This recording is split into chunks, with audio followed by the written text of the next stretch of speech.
Hi guys, we're here for another episode of Oro Culture. Siyempre kasama pa rin Brian Kuna. And guys, ako new flavor dito sa Oro Culture guys. So ano pa inaantay natin? So tara, kilalanin na natin. Okay, sino po sila sir? Ako si Aaron Cristobal. Owner ako nitong Mustang V6 2013. Shelby inspired. Okay, thank you sir Aaron. Ito guys, a new flavor dito sa auto. Ako excited na ako. Siyempre, okay na ba? May test drive tayo dito. Tama ba si Aaron? Okay, so tara may experience natin. Siyempre boss, si Aaron dito sa Auto Culture, check natin interior, exterior, tsaka engine bay. Okay lang po ba boss? Okay na. Okay na okay. So tara check na natin. Okay boss, dito tayo. Sige. Ayan. Okay. Ayan ito. Two-door to mga ka-auto. Wala. Siyempre, Sir Aaron, bago tayo magsimula dito sa interior, boss, very curious sa mga ka-auto natin. Paano po ba kayo nahilig sa pagkakotse boss? Sige po. Bali nagsimula yung hilig ko sa auto. Nung 13 years old ako, tinuruan ako mag-drive ng airpot ko noon. Bali ang unang auto ko nun is yung Toyota Yaris 2008 model. So syempre sa tagal-tagal natututo sa kotse. Nagkaroon ako ng chance magkaroon ng Mustang V6. Mustang, yeah. Ayan, mga auto, ayan. Okay, si Aaron ako sobrang sobrang nakakainggit. Let's go. Ewan ko lang mga ka-auto, magkakaroon ba pa tayo ng Mustang dito? Okay, si Aaron ako, okay lang po ba makaupo dito sa Mustang na boss? Okay, so tara, check natin. Ayan, ito. Upo lang tayo boss, upo lang muna tayo. Okay, boss, ito. Ano bang meron dito sa, paki-explain dito sa Mustang natin boss? Sige po. Bali, all stock siya eh. Ang pinalitan ko lang talaga sa kanya is yung mag, stars, and full exhaust. Yun lang. Sa interior, wala all stock. Wala talaga. Oo. Tsaka tama ba sa Aaron? Ako parang sa akin, parang ayaw mo nang palitan yung mga ganito eh. Oo. Mas gusto ko. I-preserve na lang, di ba? O i-preserve mo anong meron kay Mustang. Ayan, no. Ayan, grabe. Kabayo, mga ka-auto. Kabayo eh, oh. Yan o, mga auto. Ito si Aaron, nung in-acquire na to, ano ba? Second hand, brand new? Or... Second hand ko siya nakuha. Okay. Ito, yung na-acquire na to, boss, ito, okay na ba malaman kung magkano yung na-acquire to? Mga ganun. Nakakuha ko ito nun, mga 2.2. 2.2. Yan, okay. Yan, mga auto. Yan. Grabe, di ba? Ayan, oh. Ito, boss, dito, ano bang dito sa radyo natin? Medyo, digital na ba to? Ano bang? Sa pagkakalam ko, ang stock ng speaker ng Mustang is Bose. Bose na. Oo, ayan. Oh. Grabe. Oh. Tsaka ito yung pagka-matic nito is parang yung ang tawag dito, yung plus minus rin ba to? No? Meron siyang tinatawag na sports mode. So, okay. Lalagyan mo lang siya sa sports mode, then yung plus minus. Then, yun na yun. Yun na yun. Okay, saan dito yung Dito. Okay, ito S, tong S. Yeah. Okay, yun na yun.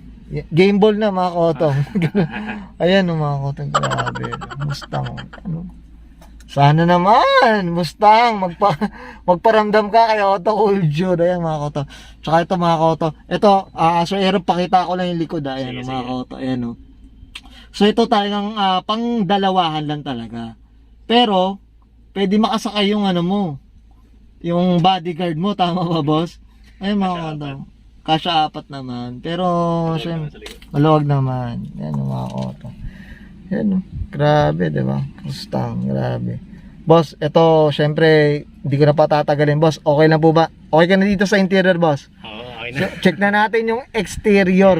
Tara, check natin exterior. So, tara, check. Ano bang kwento dito sa exterior natin, boss? Sige po. Bali, itong Mustang na to, yung paint niya is original pa din, na gray. Okay, gray. So yan, yung grill, nilagyan ko lang din siya ng emblem. Tapos okay. yan. GT 350. Oh, yan. Then sa side, okay. may emblem din. Okay. GT Shelby. Yun din, meron din dito. Auto. Yan, ito boss, ito very curious lang, sorry Sir Aaron. Yung pinstripes nito, talagang meron na talaga. Meron na siya, stock. Stock yun. Stock So yan. talagang kay Mustang talaga yun no? Ayan mga ka-auto no? To sticker o pintura? Sticker. Sticker lang din ay. Sticker. Wow, grabe yan. Mga ka-auto diba? Ito napansin ko pala Sir Aaron. Ito yung plaka nito, saan nakakabit dito? Yung sa front, kailangan niya ng Okay. Sorry, tawag. Parang plate base, kailangan ba ng plate kailangan base? niya nun. So tinanggal ko muna. So at least parang legal ka nang wala kang plaka pag lalagyan no? Parang ganda.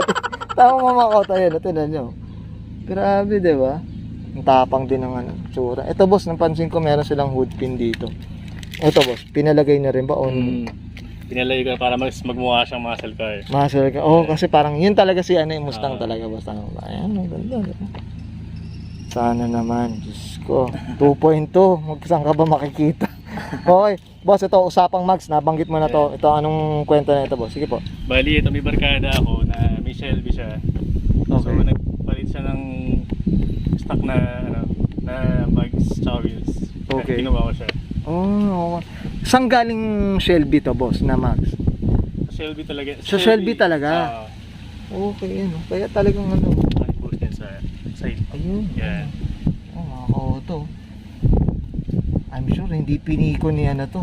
Si Aaron, no? Tama siya. Tsaka ito, anong size pala to boss?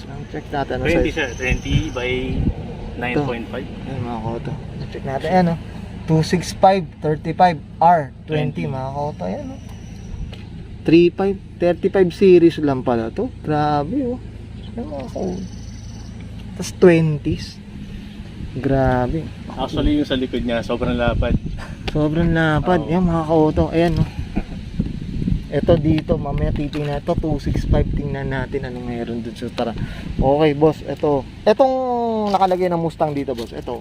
Stock din siya. Stock na rin talaga yun. Yan. Kasa pa din. Kasa pa rin yan. Mustang. Lagi dito na ako, ano, lagi itong nakakulambu sa akin pag ito. Boss, ito, yan mga ka-auto, yan. Ito, ito yung lapad niya. ibang lapad niya, mga ka-auto, tingnan nyo. Ayan, no? Yung gulong. Grabe, di ba? Yun. Oo. Tsaka 20s pa rin to, pero yung lapad nung ano, no? Yan, no? Grabe, no? Yan. Pwede na pumasok ang isang buong mags din, mga ka-auto. Yan, no? Alright. Okay, dito boss, sa likod, boss. Okay. Yan sa likod, nagkabit lang din ako ng emblem Okay. na Shelby din. Yan. Okay. Yan. Ito, boss, ito. Mm. Ba't ano bang nakalagay dito pag yung stock siya, boss? Kabayo siya eh. Kabayo. So, ito talaga. Tama ba, ano, Sir Aaron? Ang Shelby is parang siya yung tuner ni, ano, Mustang. Parang ganun dati nga. Parang, Tsaka manual. parang manual, boss. Parang manual. Manual ang Shelby. Okay. So, parang, ano na, trademark na yon. Yun talaga. O, yun, mga kauta yun. Shelby GT500. Ano? Ahas eh, no? Cobra. Tsaka palit na rin tayo ng full exhaust. Okay, yan mga kauta. Ayan mga kauta, tingnan nyo yung full exhaust. So, ito anong brand to, boss? Borla siya eh. Borla, ayan mga kauta.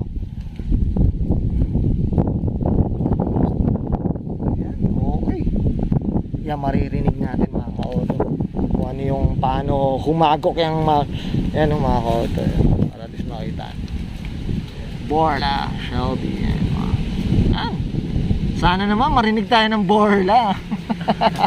Oh, shoutout tayo dyan, syempre po, syempre. Yan. Okay. Okay ka na dito, boss, sa exterior natin. Okay na. Okay na ako. Okay na Ito siguro. gusto ko na makita yung ano na ito. Engine bay, usapang makina, mga ka-auto. So, tara, check na natin. Ang kwento na ito dito, boss. Sige, boss. Stock lang siya na V6 eh. Okay. So, ito, ano na. Kumbaga, wala pang pinapalitan. Wala pa. Pinapalitan, mga ka-auto. Ayan. Tsaka hindi mo na kailangan palitan to. Sir, ano? Sir Aaron, ano si mga ka-auto sa akin? Comment down below lang kayo dyan. Siyempre, usapang makina, pag ganito ng Mustang Auto mo, parang ayaw mo na tong ano eh. Ayaw mo na pinagkakabit to kahit mga air filter, di ba? Tama ba? Kung ba pinipreserve mo na kung yung, ano yung Mustang mismo, gano'n, tama ba?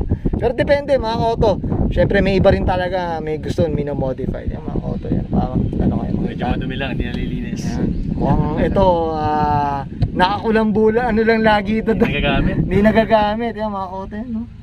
Grabe, di ba? Ito palang ibig, ano, no? Yung itsura ng isang 3.7. Okay. Siyempre, Sir Aaron, ito hindi na to. Okay na ba mag-start tayo, boss? Pa-start natin yung auto para marinig natin. Sound check natin dito sa engine bay. Yan. Okay yan, mga ka-auto. Narinig niyo yung ano, ha? Yung ugong, di ba? tahimik siya dito mga koto. Ito, pupuntahan natin yung exhaust natin. Tama ba, Sir Aaron? Ayan, guys, ito, nandito tayo sa muffler mismo. So, boss, sige, Sir Aaron, sige po.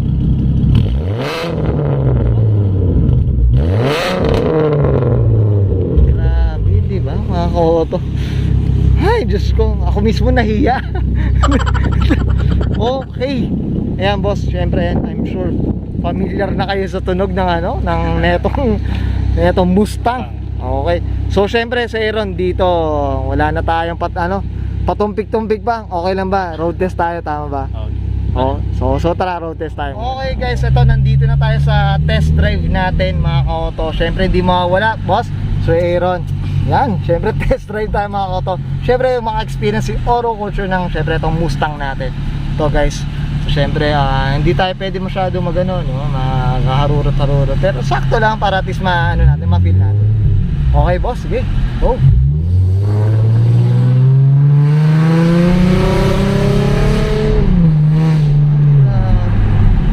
Guys, nakita niyo hindi ako nakapagsalita mga ka-auto. Parang warp speed. Tama ba sa Aaron? So, siguro pabalay. Grabe.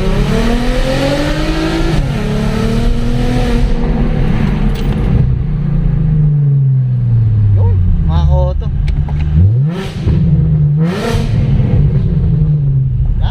Alright, ayan, mga koto na enjoy. Ako mismo hindi ko alam kung saan ko pupulitin yung sarili ko mga koto. Tama ba Sir Aaron? Yan guys, ayan o. Sus ko, iba talaga ang Mustang 3.7. So guys, ito, okay na.